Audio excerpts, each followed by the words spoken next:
சபையில் இருக்கக்கூடிய ஊழியர்கள் ஒருவேளை இன்னைக்கு அரசியல் தலைவர்கள் போல் மாறிக்கொண்டிருக்கிறார்களா என்றதான ஒரு பெரிய கேள்வியை எழும்பியிருக்கு. எப்படிப்பா நீ கேட்குற அப்படின்னா, இன்னைக்கு ஒரு அரசியல் தலைவர் இன்னொரு அரசியல் கட்சியினுடைய குறைகளை சொல்லி கொண்டு சுட்டி காட்டி கொண்டே இருக்கிறார்கள். இன்னைக்கு சபையும் ஊழியர்களும் இப்படி மாறிவிட்டார்கள். என்ன, ஏய் பார், அந்த சபை அப்படி இருக்குது, அந்த டினாமினேஷன் இப்படி இருக்குது, அந்த கேட்டகரியில் இருக்கிற ஊழியக்காரங்களை பாரு அப்படின்னு சொல்லி ஊழியர்களையும் மற்றவர்களையும் கை நீட்டி கொண்டு குற்றம் சாட்டி கொண்டு இருக்கிற ஒரு அவல நிலைக்குள்ளாக தள்ளப்பட்டு கொண்டு இருக்கிறோம் என்பதை நீங்கள் மறந்துடக்கூடாது. ஐயா, இந்த குற்றம் சாட்டுகிறது யாருடைய வேலைன்னா, இது பிசாசனுடைய வேலை. யோபுவை பார்த்து குற்றம் சாட்டுகிறான். அவனுக்கு நீங்கள் எல்லாம் கொடுத்துருக்கிறீங்க, அதனால அவன் உங்கள் நாமத்தை மறுதளிக்கலை, அவன் அவ்வளவு பெரிய உத்தமம் கிடையாதுன்ற மாதிரி அவன் மேலே ஒரு சாட்டை உண்டு பண்ணுகிற ஒரு அவல நிலைமை இன்னைக்கு கிறிஸ்துவத்திலும் சபைகளிலும் எழும்பி கொண்டிருக்கிறது. இதற்கு ஒவ்வொரு ஊழியர்களும் நம் எச்சரிக்கை உள்ளவர்களாய் இருக்க வேண்டும் என்று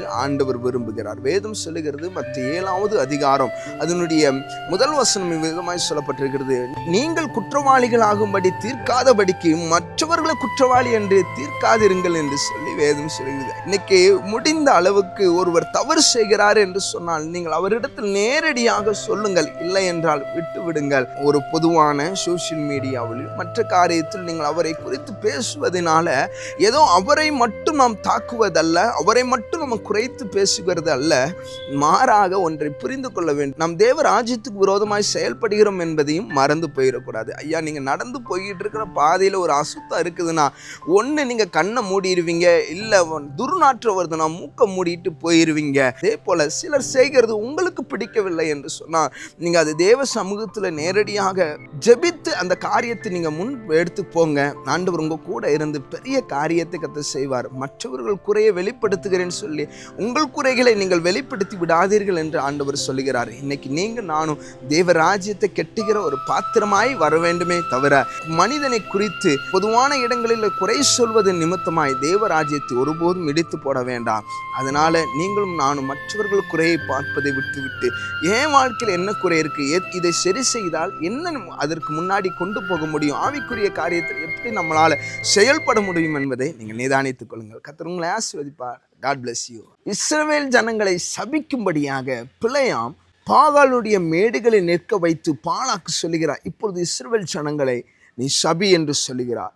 அங்க அவர் சபிக்க வாய் எடுக்கிறார். 22வது அதிகாரம் கடைசி வசனத்துல அவர் சொல்லப்பட்டிருக்கிறது, அங்கிருந்து சபிக்கை பார்க்கிறார், ஆனால் அவரால் சபிக்க முடியலை. ஏன், காரணம் என்ன அப்படின்னா, 23வது அதிகாரம் 9வது வசனம் என்னாகும் விதமாய் சொல்லப்பட்டு இருக்கிறது, என் ஜனங்கள் ஜாதிகளோடு கலவாமல் தனியே வாசமாய் இருப்பார்கள் என்று சொல்லி ஆண்டவர் சொல்றார். அப்படின்னா என்ன, நான் வேர்பிரிக்கப்பட்ட ஒரு வாழ்க்கை வாழும்போது எனக்கு விரோதமாய் எழும்புகிற சாபமான காரியங்களை கர்த்தர் ஆசீர்வாதமாய் மாற்றுகிறார். இதே பிலேயாமை குறித்து வேதம் சொல்லுகிறது, பிலேயாம் சபிக்கும்படியாக வாயை திறந்து சபிக்கிறான், ஆனால் அந்த சாபத்தை கர்த்தர் ஆசீர்வாதமாக மாற பண்ணினார் என்றும் அதை கர்த்தர் ஆசீர்வாதமாக திருப்பினார் என்றும் நாம் வேதத்தில் வாசிக்கிறோம். உபாகமத்தின் புஸ்தகத்திலும் நெகேமியாவின் புஸ்தகத்திலும் இந்த காரியத்தை வாசிக்க முடியும். அப்போ ஆண்டவர் நமக்கு விரோதமாய் வருகிற சாபத்தை ஆசீர்வாதமாய் மாற்ற வேண்டும் என்றால், நான் வேறு பிரித்தெடுக்கப்பட்ட ஒரு வாழ்க்கையை வாழணும். ஆற்றுல ஒரு கால், சேத்துல ஒரு கால்.